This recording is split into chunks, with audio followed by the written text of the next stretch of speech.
अस्सलाम वालेकुम, hello and welcome to sports room. मैं हूं आपका मेजबान नजीबुल हसनैन। नाजरीन, जैसे कि आप जानते हैं कि गाल टेस्ट में श्रीलंका ने पाकिस्तान के लिए पहाड़ जैसा एक टारगेट खड़ा कर दिया है। दूसरी इनिंग में श्रीलंका ने बनाए 360 8 खिलाड़ियों के नुकसान पर, उसके बाद डिक्लेयर किया। पाकिस्तान के लिए 508 रन का टारगेट है। ऑब्वियसली एक बहुत ही मुश्किल टारगेट है पाकिस्तान के लिए। मैच बचाना भी मुश्किल हो गया, लेकिन पाकिस्तान की मदद के लिए आज चौथे रोज गहरे बादल आ गए थे और जिसकी वजह से मैच जो है वो रोक दिया गया। सिर्फ चाय के वक्त के बाद 6 ओवर का खेल हुआ और फिर बैड लाइट की वजह से आगे खेल नहीं हो पाया।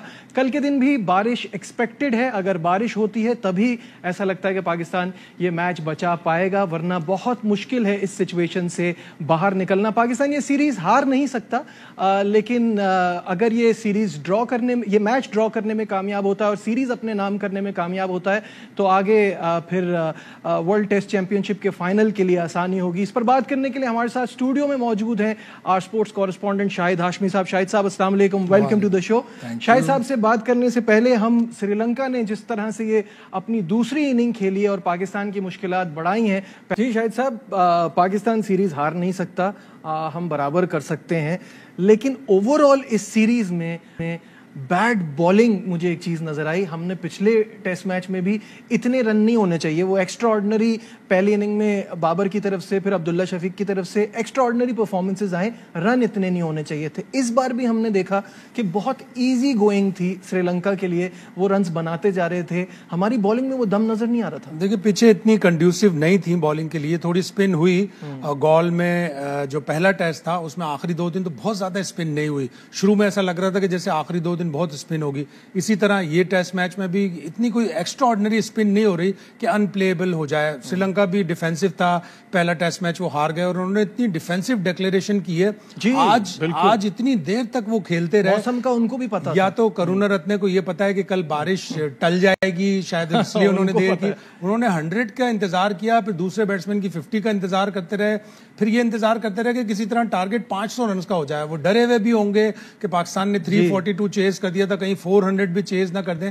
ऐसा नहीं होना चाहिए था। आप 1-0 डाउन है, 1-0 हारना 2-0 हारने ही की तरह है। आप 1-1 करने जाएं, थोड़े ब्रेव अप्रोच के साथ बोल्ड डिसीजन लेता, लेकिन उसने बहुत देर लगाई। शायद उसे पता हो कि 5वें दिन बारिश नहीं होगी। एक यही हल है कि अगर बारिश ना हो तो पाकिस्तान हार जाएगा और अगर बारिश हुई तो पाकिस्तान ये टेस्ट मैच बचा लेगा। इसके अलावा और कोई दूसरा रिजल्ट नजर आना बड़ा मुश्किल है, इसलिए कि 419 एक दिन में बनाना बहुत मुश्किल है। Former captain of Pakistan Asif Iqbal साहब ने हमें ज्वाइन किया है। 419 रन आसिफ साहब एक दिन में बनाना बहुत मुश्किल है। पाकिस्तान को कैसा देख रहे हैं?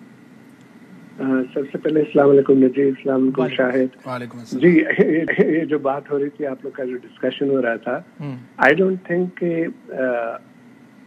चाहे वो बाबर आजम हो, चाहे पाकिस्तानी की थिंक टैंक हो या पाकिस्तानी टीम हो, ये उनके दिमाग में कहीं भी नहीं होगा कि वो मैच जीतने वाले हैं। उनके दिमाग में होगा मैच सेव करना है। एंड आई थिंक एक लिहाज से आज 26 ओवर उन्होंने जो मिस किए हैं वेदर की वजह से, वो that's of great help. And I think बिल्कुल I would say that Pakistan अगर अगेन जैसा पिछले 2-3 दिन से हो रहा है, टी टाइम के बाद बैड लाइट हो जाती है, मैच पूरा नहीं होता और जिस तरह अभी तुमने एक विकेट लूज किया है, एवरी लाइवलीहुड के ये जो दोनों बैट्समैन है अच्छा खेल रहे हैं, अच्छे फॉर्म में भी है।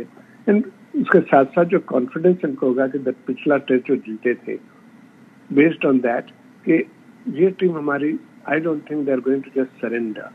आई डोंट थिंक इस वक्त क्या करना चाहिए, पाकिस्तान टीम के हारना is favourite. I think draw must be the favourite and rightly so, because हमारी बैटिंग जो है इज केपेबल ऑफ। अगर आप जो विकेट के बिहेवियर की बात करते हैं तो जो अभी तक जो मैच हुआ है, जितने रन बने हैं, पाकिस्तान पहले इनिंग में बहुत जल्दी आउट हो गया और उसी विकेट पर श्रीलंका दूसरी इनिंग में 350-400 रन करती है। तो ऑब्वियसली विकेट में कोई ऐसा डीमन नहीं है कि जिसकी वजह से आप कहते हैं कि श्रीलंका इनको आसानी हरा देगी। शायद बेशक हार जरूर सकते हैं, लेकिन जीतने का तो आप बिल्कुल आउट ऑफ द क्वेश्चन निकाल दें। लेकिन ड्रॉ करने के मेरे ख्याल से एट द मोमेंट अगर टी तक and I am looking at it कि टी टाइम तक का मैच बिल्कुल होगा, लेकिन उसके बाद चांसेस हैं कि शायद बैड वेदर अगेन में प्ले बिग रोल। तो 50-50 आई वुड से। शायद साहब इसमें कुछ ऐड करना चाहेंगे? तो ये जाहिर है कि श्रीलंका को 2 सेशन कम से कम खेल हो तो वो पाकिस्तान को आउट करने की पोजीशन में आएगा। और रमेश मेंडिस ने पहली इनिंग्स में अच्छी बॉलिंग की थी, ऑफ ब्रेक बॉलर हैं, उन्होंने पहले टेस्ट मैच में इतनी अच्छी बॉलिंग नहीं की थी। उनके ऊपर भी थोड़ा सा प्रेशर होगा कि उन्होंने एक दूसरी इनिंग्स में भी दोबारा आउट करना है। तो अगर 2 सेशन कम से कम खेल होगा तो श्रीलंका जीतने की पोजीशन में आएगा, अदरवाइज पाकिस्तान बचा लेगा। अच्छा, पाकिस्तान की परफॉर्मेंस पे बात हो रही थी, आसिफ साहब आपसे भी और फिर शाहिद साहब से भी इसका जवाब लेना चाहूंगा। मुझे जो बॉलिंग पे मैं बात करना चाह रहा हूँ पाकिस्तान की, क्योंकि मोस्टली हमको बैटिंग डिसअपॉइंट करती है। अभी कुछ अरसे से बैटिंग बड़ी जबरदस्त चल रही है और बॉलिंग में हमको वो स्पार्क नजर नहीं आ रहा। अब जैसे शाहीन शाह अफरीदी नहीं है इस मैच में, तो आपको पता चल रहा है कि आपके पास कोई भी न्यू बॉल कराने वाला फास्ट बॉलर नहीं है। आपके बेंच पे भी हारिस रऊफ है, वो भी न्यू बॉल का बॉलर नहीं है। तो ये एक प्रॉब्लम है पाकिस्तान के लिए। देखिए, शायद शाहीन आफरीदी से हम बात करते ना कि बाबर आजम और बैटिंग में और शाहीन आफरीदी बॉलिंग में, ये दो ही पाकिस्तान की बैकबोन है। आई स्लाइटली डिसएग्री, इसलिए कि आप देखें पहले मैच में शाहीन आफरीदी खेले थे और दोनों इनिंग्स में श्रीलंका की टीम ने 300+ रन किए थे। It was the batting that one the match, not the bowling. और फिर अगर विकेट के बारे में आप बात करें तो टर्निंग विकेट है, और टर्निंग विकेट पे आई थिंक यासिर, उनका थोड़ा सा रोल जो है ना, वो बेशक विकेट लेते हैं लेकिन एक तो बहुत एक्सपेंसिव रहते हैं। आई थिंक उनको almost in every match he goes over 3.5 to 4 run per over.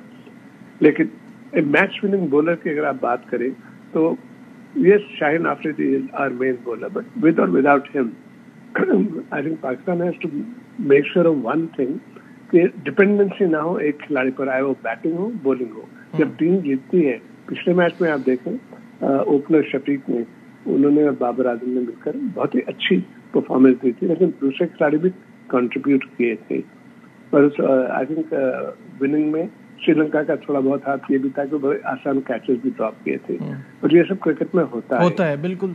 Based on the current team जो है, आई think Pakistan has got a very good team, balanced team, and hopefully this team will go on to play much bigger role in the future. ठीक है, शाहिद साहब यही सवाल आपसे ही पूछना चाहूंगा, नए बॉल का फास्ट बॉलर हम मिस कर रहे हैं। हमें 1-2 तेज बॉलर ऐसे चाहिए, जैसे शाहीन शाह अफरीदी हैं। नसीम ने इस टेस्ट मैच में बहुत अच्छी बॉलिंग की है, पहले ही इनिंग्स में उन्होंने 3, दूसरी में 2 आउट किए हैं, उन्होंने अच्छी बॉलिंग की है। उनको हमें टेस्ट क्रिकेट तक ही रखना होगा, हम उनको वनडे वाइट बॉल की तरफ ना ले जाएं। वो हो गए, एक आध बॉलर हमें और 140+ का चाहिए। अब्बास बहुत अच्छे बॉलर थे, इन कंडीशंस में वो इतना नहीं चलते, लेकिन वो परसिस्टेंटली एक ही लेंथ पे बॉल करके। मीर हमजा नए बॉल का बॉलर है, पीछे परफॉर्मेंस इंग्लैंड की कंडीशंस का ज्यादा है, इंग्लैंड की कंडीशंस की भी स्पीड इतनी नहीं है जितनी स्पीड होनी चाहिए।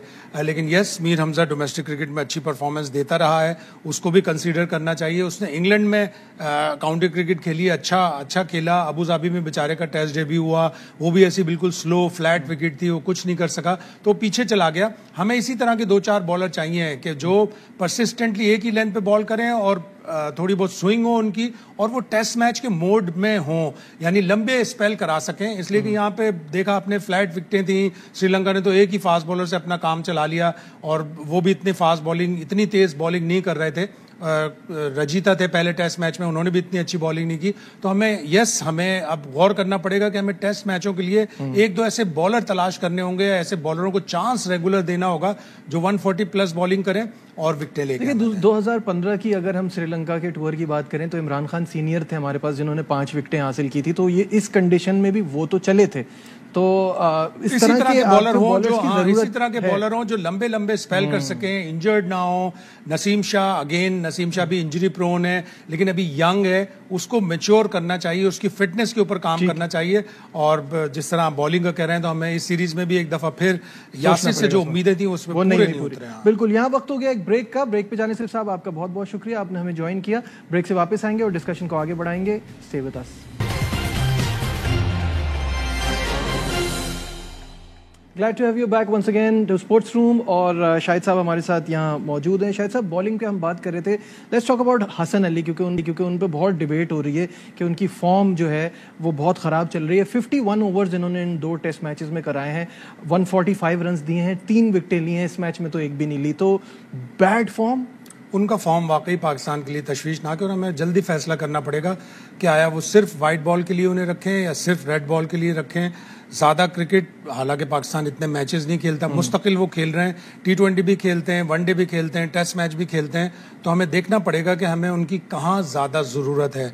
टेस्ट मैचों में अभी थोड़े अरसे पहले उन्होंने साउथ अफ्रीका के खिलाफ पिंडी में 10 आउट किए, जिम्बाब्वे में जाके 9 आउट किए, साउथ अफ्रीका में अच्छी परफॉर्मेंस दी, लेकिन एकदम से उनकी कारकर्दगी में एक ग्राफ उनका नीचे आया है। और इस सीरीज में तो उनकी वाकई बड़ी पुअर परफॉर्मेंस अगर कहें, पहले टेस्ट मैच में वो विकेट लेने में कामयाब हुए, तो यहाँ तो बिल्कुल भी नहीं हुए। वैरायटी भी शो नहीं कर रहा है, बहुत ज्यादा एफर्ट लगा रहे हैं, बहुत ज्यादा कोशिश कर रहे हैं विकेट लेने की। यहाँ ऐसी पिचें नहीं है कि जिन पे बहुत ज्यादा आप एफर्ट करें। अहम तरीन खबरें अब एक क्लिक की दूरी पर, आपके पसंदीदा टॉक शोज हों या अहम मुल्की या गैर मुल्की शख्सियात की न्यूज कॉन्फ्रेंसेस, हर लम्हा बाखबर रहने के लिए सब्सक्राइब करें हमारा YouTube चैनल। मौसम की सूरत हाल हो या खेल के मैदान से खबरें, अपने मोबाइल फोन से मुल्की और बैनुल-अक़वामी अहम खबरों तक रसाई के लिए डाउनलोड कीजिए मोबाइल ऐप। बावसूख ज़राए से मुसद्दिका खबरों, तज्ज़ियों और तबसरों से मुस्तफीद होने के लिए विजिट कीजिए पाकिस्तान की सबसे बड़ी न्यूज वेबसाइट www.arYnews.tv। इन सब के अलावा पाकिस्तान का सबसे बड़ा फेसबुक पेज हो, सबसे बड़ा न्यूज इंस्टाग्राम अकाउंट या फिर ट्विटर, ARY न्यूज पहुंचा रहा है खबरें सबसे पहले आप तक, ताकि आप रहें हर लम्हा बाखबर।